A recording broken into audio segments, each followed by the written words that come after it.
Dan Seifert with MobileBurn.com, and here we are at Mobile World Congress 2012, taking a look at the ASUS Padfone. The Padfone has been talked about by ASUS for a long time now, but we're finally seeing a final design of the product itself. Now, the whole device, it comes in three parts, or it's comprised of three parts, and for starters, what we have here is the phone section of it. The Padfone itself, it's got a 4.3-inch QHD display, so it's 540 by 960 pixels. It's a Super AMOLED display, so it's got very vibrant colors and great viewing angles, as you can see here.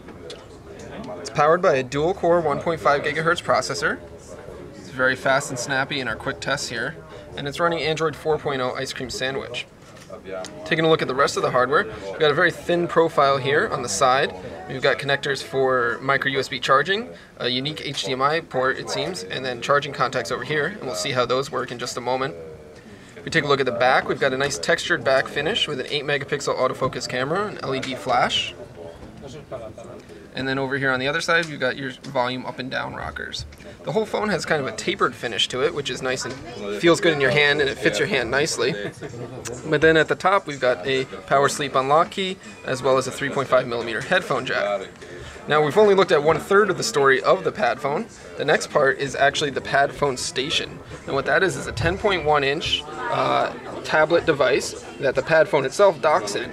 The Padfone's processor powers the tablet. So the tablet is really just a dock and a battery with a screen attached to it. So what you do is you take the Padfone itself and you dock it in the Padfone Station, like so. You can see the connectors lining up here.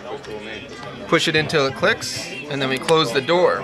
If we flip over the Padfone Station, we now have the full tablet version of Android Ice Cream Sandwich, and we have access to all of the data that we had on the phone on a tablet device.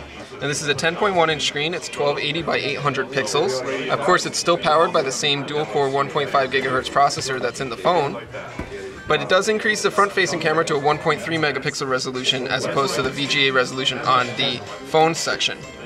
If we take a look at the back here, we can see that the phone's camera and LED flash shine through, so you have full access to the 8 megapixel camera. And then you also have external speakers here on the back, both sides here. The tablet itself is fairly thick for tablets these days, as it does accommodate the phone, but it's not so thick that it's unwieldy to hold in your hand. If we take a look at the top here, we've got the power sleep unlock key, as well as the latch to open the door that holds the phone. The left-hand side is home to the volume up and down rocker, as well as a 3.5mm headphone jack. Now you see the dock at the bottom of the Padfone Station. What that does, it docks into the third portion of the Padfone story, and that is a full keyboard dock. And what happens here is that Padfone Station docks into the full keyboard dock, and now we have a full laptop that runs Android 4.0 Ice Cream Sandwich. Unfortunately, this portion here is non-functioning in our demo here, so we don't have access to the touchpad or many of the functions of the keyboard. But what it does is it gives you the full laptop experience starting from your phone. Again, this is all powered by the same 1.5 gigahertz processor that's in the phone itself.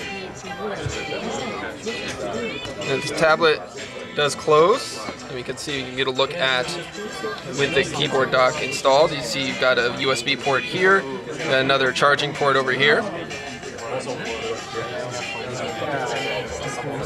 another USB port on the right hand side, and then an SD card slot, full-size SD card slot on the keyboard dock. So there you go, that's our quick look at the ASUS Padfone here at Mobile World Congress 2012. ASUS says that it plans to bring this to market in April of this year, and hopefully we'll be able to bring you more information on it then. For now, this is Dan Seifert with MobileBurn.com.